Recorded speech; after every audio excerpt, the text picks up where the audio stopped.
Welcome back, Hard Ears Podcast, where we bring to you the hard facts for the hard ears and real vibes. Today we have a special guest, Mr. Trini Wallz. How you doing, What's up? brother? Big up yourself. How you doing? I'm great. Everything I'm good? great. Yeah, man. And this episode is bought by Drip, sponsorship by Drip, where you can get all your fragrances at an affordable price, and sponsored by Shutter Studio. All right. So today I want to talk about Trini Wallz Yeah. and everything Trini Wallz. We Yeah, talk man. about the big. I would call you the TikTok guru. Wow. You got your own business and you're a Indeed. party promoter now. So Indeed, yeah. I want you to walk us through your journey, starting from as a staff at Digicel, and then you own your own mini mart, and I want you to walk us through that journey. Like, You know from Diddy, you didn't know from Giffland? no, you know from your plan. Me, Yeah. I know you from Digicel, bro. Yeah, It's like where you from. everybody know from Diddy indeed.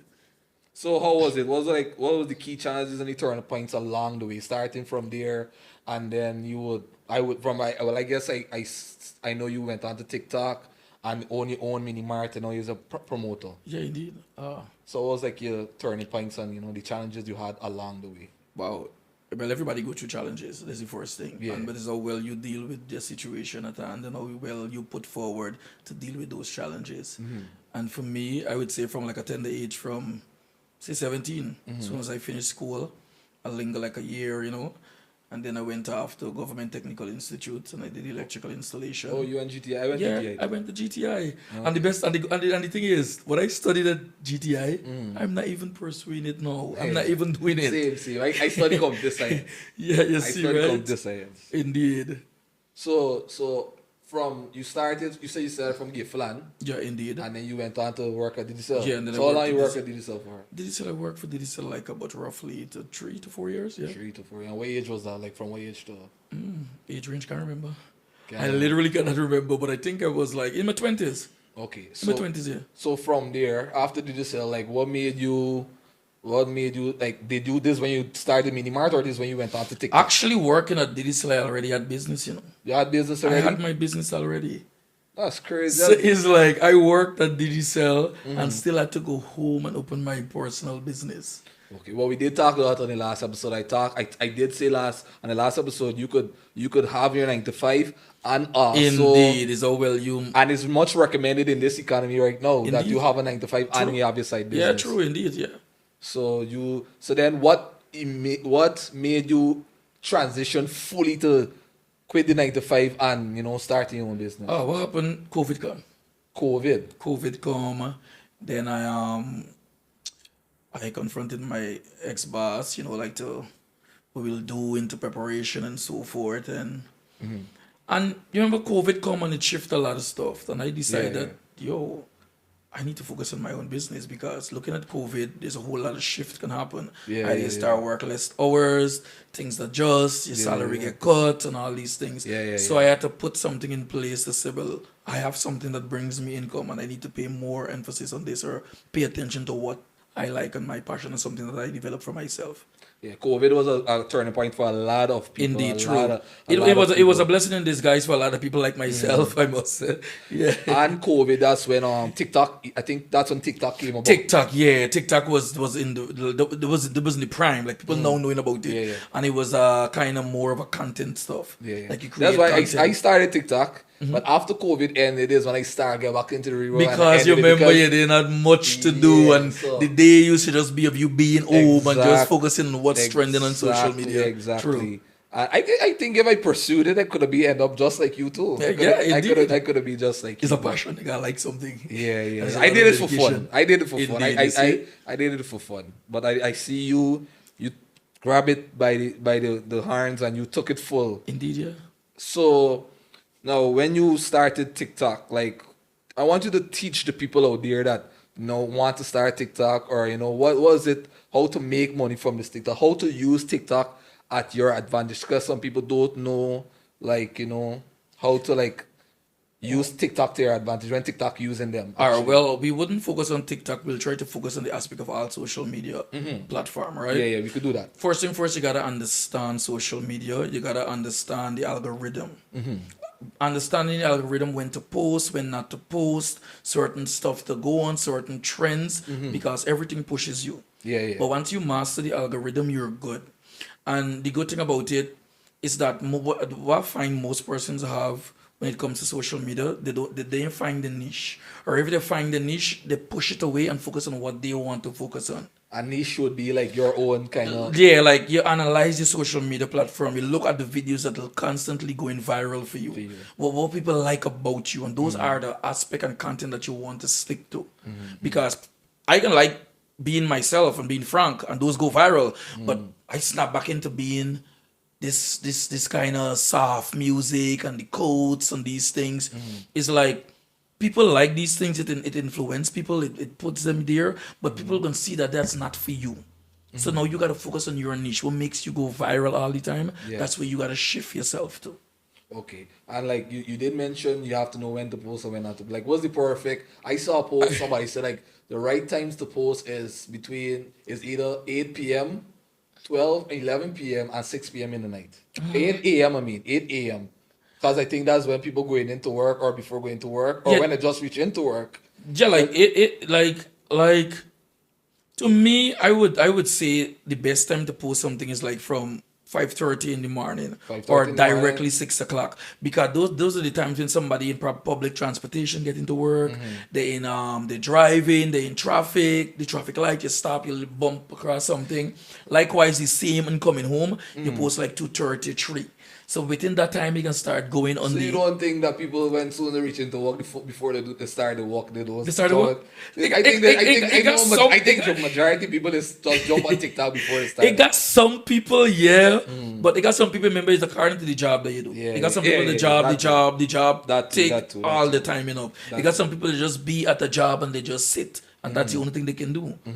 And then you got a lot of not working millionaires, so definitely they contribute towards the algorithm. Yeah, yeah, so yeah. they just home and just scrolling and always ready to just jump on something once it's trending. Yeah, yeah. Do you believe that the image you portray as a content creator affects your ability to secure brand deals and businesses? This is a nice topic. This is a nice question. I'm so glad we touched on this question. The reason why I said that because I saw Amazing Greg said something about it on TikTok also. All right, let me tell you this here, right? And most persons listen to this here. It's important. And some people may question themselves and say, like, I have a lot of following. Why is it banks not taking me to be a brand ambassador? Why is it DDCell doesn't want Yeah, I me did question that also. to be their brand ambassador? I'm going to tell you this here. Your following can be big as Sky True Files. But once they sees that your platform and the content that you create doesn't suit their organization, they would never ever give you a deal. And sometimes it doesn't class yourself and say, because I have a good following, I have a lot of views, and I supposed to be the one getting it. No. Yeah. They look at content. Yeah, So if my platform is huge and your platform is not huge, but your content is great, and that's what Yeah. DDCell like, Yeah. definitely you're going to be the face of their brand. Oh, okay. So don't fight yourself and oh, I deserve it. I got the most views. I got no.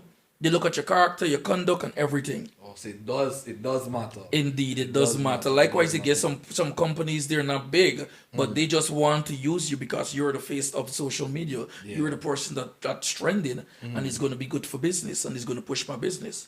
Yeah. Remember, you got to know corporate, and you gotta differentiate these things. And DDCell and big these places, companies they're and- corporate, yeah. And they would want to have a different aspect as in the image of who's representing their brand. Yes, that's true. Indeed. That's true.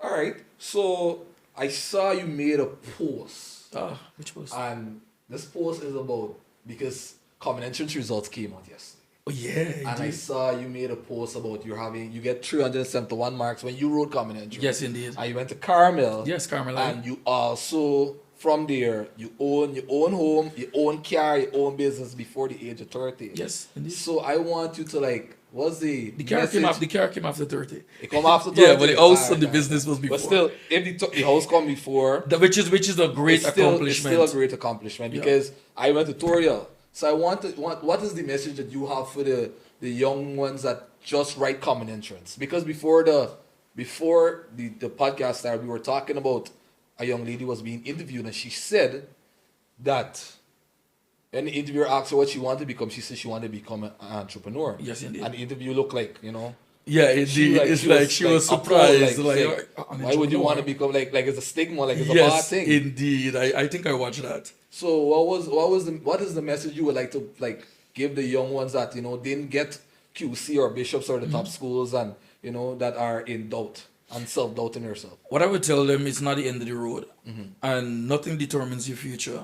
And the fact that you can have ability and the strong mind and faith and the will to push forward and tell yourself that you can get something, you can get it. Don't let a 420 deprive you. Don't let a 370 deprive you. Don't let a 300 deprive you. Even if you didn't get the school that you wanted to go, it's not the end of the road. It's the stepping stone of you tell yourself that you can excel, you can do much more better, you can make yourself proud and set goals. Yes. Like from a young age, have a board, set goals, put them aside. Tell yourself at what certain age what you want to acquire, what you want yourself to get, and what you want to push forward for yourself. So don't ever think that this is the end of the road. You gotta cry, you didn't do better, you didn't do good, your friends are gonna laugh you, you're not going to graduation. Let me tell you this, put your head up and you go. Yeah. You're still young. You're That's growing. good. Yes. Your mind are now molding. Your brain are now molding. You're setting yourself to what you want to become in the future. And if you set yourself at a minimum scale and tell yourself, well, that's the end of it, well, then you're responsible for what you're going to grab in the future. Yeah. And always tell yourself, you can do it, you can achieve it, and you can win it. Yeah. So guys, do not be in dismay.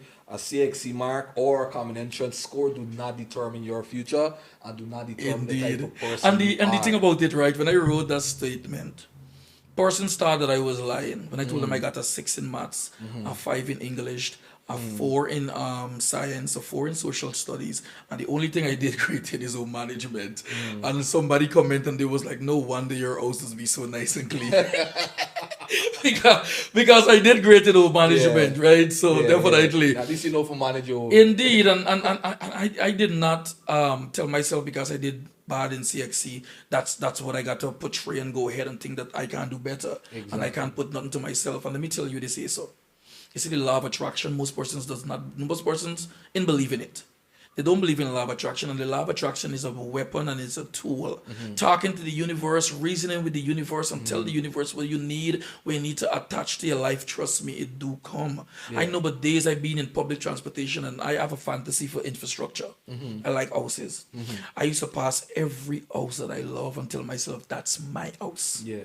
I picture myself walking in the gates, locking it, driving in, and everything. And look at me a day like today. I got my own home That's before the age of 25. That's My good. own business before the age of 24.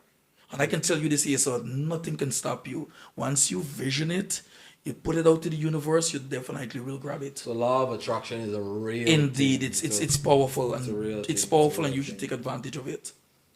That's good, bro. That's good. So I want to talk about the challenges Caribbean creators like faces like compared to like global influencers, like Guyana influencers compared to like American influencers and the Jamaican influencers. I don't see much Guyanese influencer collabing, and I see mostly like I would see Jamaican influencers like World Dog and Swiss Lee. They would collab, and these other American influencers, these comedians or what's that, they would collab, but you don't see much of it. All right. Why you think that's that in Guyana? I think most persons in Guyana protect their brand. They protect their brand once for say, and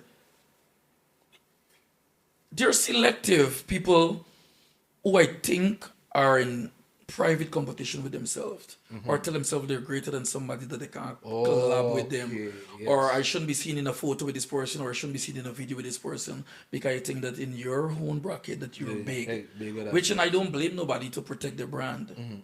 And it's a spirit something like you gotta know who you want to collab with, who you want to bring into your space. And sometimes collaborating is good because it pushes you out and it builds the two content creators even more.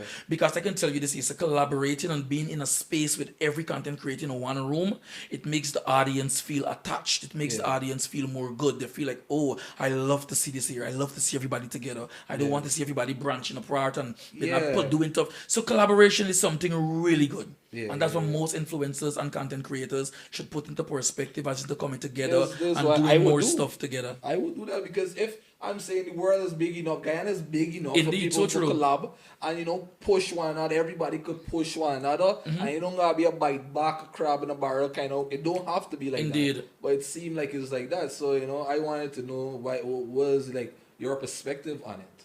And one thing we got to change in Guyana, guys, not everyone is an influencer. There's a difference. You have influencers and you have content creators. So you are what? I'm a influencer? content creator. You're a content creator. I create content every day. I create content on my platforms, mainly TikTok. And influencers just. And influencers is persons who bring awareness. They tell you about brand. They try to showcase a business. They try to influence you more. They try to like show you more of them. Like that's it. I see. Yeah, when I saw when I watch Telecover and Professor Moore, they asked Doggy if he's an influencer. Yeah. And Doggy said, Doggy like, you think I'm the influencer? And Doggy talk about talk about the guy that Jim Jones. So Oh, I remember that. yeah, That was actually a cult. So Yeah, definitely, it was a cult. yeah. So- So they believed in that person. Is Doggy? You think Doggy is an influencer? I think he's both, A content creator but and an influencer. but more of an influencer. Cause you don't create content. He's a Okay. living meme, bro. Okay. He's a living meme. All right. So, how do you balance content creation and business and event promoting? Wow. How do you do it? Actually, I tried to put all three together That's because skill. it's promoting. Because I can be in my business and I promoting my upcoming event. Yeah, I can do a content. And I can say, oh, don't forget your picnic early board tickets. It's selling at Shard Bar's Boutique, Stovetop Restaurant, or it's selling at the Grill King. So it's like I put all together, you merge them. You don't try to pull them apart. You try to bring them together. Yeah, Because yeah, at the end of the day, it's your brand and you're showcasing what you have to offer. Yeah. So there's no time you can focus on content creating and you ain't talking nothing about picnic. No. Picnic gotta mention. That's my signature event. As a baby. Yeah, this is my baby event. So, what do you think makes a party successful in Guyana, from your point of view? What makes a party successful in Guyana is promotion. And promotion, even if you wake up 2, 3 o'clock in the morning, you post your flyer, you post your video, awareness, tell people about your event. Everywhere you go, you tell them, even if you know them and got no intention coming, tell them about your event. Hey, you got a picnic coming up, 15th August, that's nice. It's got nice girls. People from Essequibo, Borbis, all over coming. You should come. You live in Georgetown. Consistency. So consistency, the effort you put into your event, and people see these things and they believed in you. They respect you and they give you your flowers because you keep talking about your event. You never downsize your event. You always promote it in whatever space you're in. So I noticed that you have your summer. We just was talking about this summer. Is a summer brunch. It's a picnic. And It's it's like a- you get the it's- word picnic, but take out pick and put pink. So it's Picnic. picnic. Yes. And it's in August. Yeah, August So it's like a 17th. summer event. Yes, it's every Okay. summer. And how did the idea come about for it? Did you organize it, or do you fund it entirely on your own? All right, picnic is an event. I think mainly it started in the US 1st, and I think the franchise owners in the US don't have picnic anymore. I think I saw a small group start rebirthing it.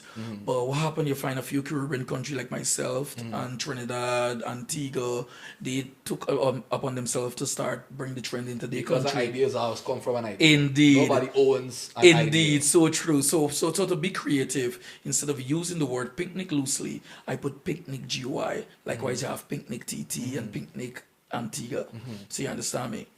And when you talk about funding event, How did you how has the journey been with you? Because I see every year it's been growing and growing, and we were talking about the first year you had a little setback because of the rain Yes, indeed. and the venue, but you didn't let that dismay you, No, didn't let that indeed, no. discourage you. No. You persevered and yes, you talk about funding. Funding is something, for me, I focus more on early bird tickets.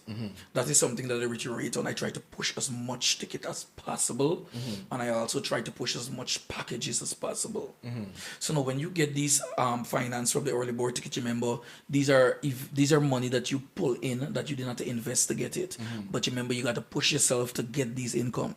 So now, what I do, I try mainly to focus on my main expenses. with these money that I earning. So if I get this money, I try to focus on paying for my venue. I try to clear my sound system, stage, and these things. Try to go for the stage, the renting of the tents and these things. You clear those expenses. So now when you go into the event, you understand me? You don't have much expense when you finish. So whatever profit you make and whatever persons come at the gate and pay, that's yours. And you only got to focus on the workers on that said day. So now you don't want to put yourself in a position, you're getting this money, you spend it out for your own uses, then you're not focusing on paying for the set man, you're not focusing on paying for the venue, you're not focusing on paying for the tent. You can say, oh, the event gonna be a success, and when the event done, we gonna pay for them thing. No. You don't know the outcome of an event. So it's better you do it before you pay for it. So you go into the event and whatever you make, that's yours. Because sometimes when the event done and you pay, you just don't know, you make profit where you start pay bills, And that's why you see it's important to get sponsors. But there's the next question I was gonna ask you. There's the big man. Sponsorship. Sponsorship. How are you with sponsorship? Because it sounds like you do everything on your own. You don't rely on sponsorship. Yeah. Sponsorship could come from big companies and or small company. I must give a big up to Caribbean Apple Cider. They sponsored my event. The last 2 years and the first year and some called sponsor. But going on for like. The sponsor is remember there's just one company and it wouldn't be something of a big magnitude that you can capitalize on. You probably gotta fill in some sort of space at least is something. And I must big up the Shutter Studio also, sponsor last year. Big up to them. Yes. Yeah. So sponsor is mainly something big, and what I find in Guyana, it's hard to secure sponsorship, bro. Like you can send countless letters and you reach out to companies, and sometimes if it's not their way of having a full percentage, like it's no way. So the sponsorship, there is either their way or no way. They want sometimes control of your... and I think they should bargain with the promoter. Like bargain with you, bro. Like try to understand. I mean, we have product that sell. Don't try to force a product that you know is stagnant in your company. And then when I bring it into my venue, it's not selling. When I know I could have bring something else that would have given me an extra income and give me a profit and I could have sell. Like try to bargain with us. Like just how you want to win, let me win. Exactly. At the end of the day, I'm the promoter. So you think that the big sponsors are some bullyism going on in the country? Because you call it bullyism? I call it bullyism because I get it sometimes. I has come across sponsors trying to force down a product down your throat when and they know it's not doing good on the market and they're trying to make you sell it, and then when they're bringing it, they're trying to put on an income that you know that you can't sell and make back anything. And when they don't sell, they're gonna blame you party. Indeed, they're gonna say, oh, your party didn't sell much, and then when you go reach out to them to the next year for sponsor, oh, we can't sponsor Triny and Picnic. You really do not picnic, you understand? You really doing before they like come back, and maybe they should send negotiations with negotiators. And this is something I can tell sponsors. Sometimes if you're sponsoring an event, it doesn't mean you have to send your product or all your product. Is it to brand an event? Branding is something super big, and I don't think companies understand the meaning of branding an event. They don't understand the meaning of a simple snap of somebody who's popular that's going to make it in the content. They don't understand the meaning of a simple picture that is going to travel the whole World Wide Web. You understand? So basically, when you say branding, they could have your event and have flags and indeed. If I come out to you as a sponsor, Trini, we're getting some beating with finance right now. We can try for like brand the event, like look like we at the event. We try to give you 100,000, and you giving us these things. For example, a person like me, I just push whatever place brand me or sponsor me, and I just talk about you on every platform. That's even true. If I go on an interview that's true, and it's 50,000-60,000 you give to me, sometimes even if you're sponsoring something, you come to Trini, this event you're doing, right? You're doing barricades. How much are barricades? At Art, I do 100 barricades, it come up to $70,000. Art, I can sponsor this barricade for $70,000, right? The simple $70,000 you sponsor, I talking about you tea breakfast dinner. Yeah, that's true. I saw you do. I've seen you do that before. This me talking about you on every platform. These videos are being posted. Every radio interview, every little video I talking about this. So these simple things matter. Sometimes these companies think they got a sponsor event. We gotta come and cover 200, 300, 400,000. No. Come and sponsor some cocktail tables. Yeah, $2,000 a cocktail table, sponsor 50, Anything that sponsor you give 30. is sponsorship. It's additive, bro. Yeah. And these people don't understand this. Yeah. Sometimes to do a big event is already a weight load. Looking for sponsorship is be so hard. You know, many letters I sent. Yeah, me too. Even the people them that I know that have connects, I say, bye, see what you could do for me, girl, see what you could do for me. Still waiting. There's no response, there's no answer. And I can tell anybody that coming out to be a promoter, post your event, promote your event, talk about your event. Every day. I start from having 10 person at a venue, limit down to 5. I start about having 30 people, 50 people, 100 people, limit down to 20. Sometimes you're all excited, think you're going to be good, and when you go, you just feel bad. You're a promoter, you feel bad. But you can't fight yourself. And let me tell you how this is, son. This is me talking. Sometimes the people them you think gonna support you at your venue don't come. Yeah. It's total strangers. See, when I got to my first event picnic, when I walk and I hear the cry, you understand me? Water come to my eyes because I know why most of the people I'm seeing there, I don't know them. I don't know them. All the picnics you got through, people telling me they come from as far as Kwani, Bartica, Essequibo. That's crazy. Bro, just to support picnic, and I'm thankful for you guys. I am super thankful. I'm grateful. When I went my last picnic last year, my cousin come to me and she hugged me and she started crying. How much people was there at the last picnic? What was it count? I would count like about 800. 800? 800 to 700 people, yeah. So reaching for 1,000 this year. My aim this year is to sell like 100 table package or 50 or more. 1,000 people. Yes, or more. And super early board tickets moving. It's moving. So we're looking at least by July, when July started. July month 10 we must done sell like 600, 700 tickets. And those are persons who are promoting event while they buy the ticket. And for the people that don't know, you can let them know where is it and what's the date for the event. All right, picnic is the 17th of August at Maltino Sports Club ground. We have super early board ticket for $3,000. You can get those tickets from Shard Bars Boutique to Orange Walk. You can visit Stovetop Restaurant, or you can visit The Grill King on Mandela Avenue, or you can contact me via WhatsApp or call on 600-5800. Yeah. Because I noticed it started. I noticed picnic from last year. I noticed it last year. I never went. I said this year I gotta come and support my boy. And because I know last year it was I realized it was very big, and this year it looked like it this year I think like every advertising since last year November. Since last year November, it's advertised so early. I think people should start picking up that what's the word, that energy and that skill, promoting from long instead of people just wait till 2 weeks and a week before to start promoting. Yeah, they say they want to jump on events, start promoting from early. Even if it's a simple flyer promoting and you never know where your sponsorship money coming from, you promote. Consistency is the key. You understand me? They do work. Consistency is the key. All right. Q, what are we looking at? Huh? All right. Today's a shared video. Understood. Thanks man, for having us. Thanks for having us back on Ideas Podcast. Trini, thanks for having me. Yeah, man. Big up See yourself. you at picnic. Anytime you have picnic, the biggest event, August.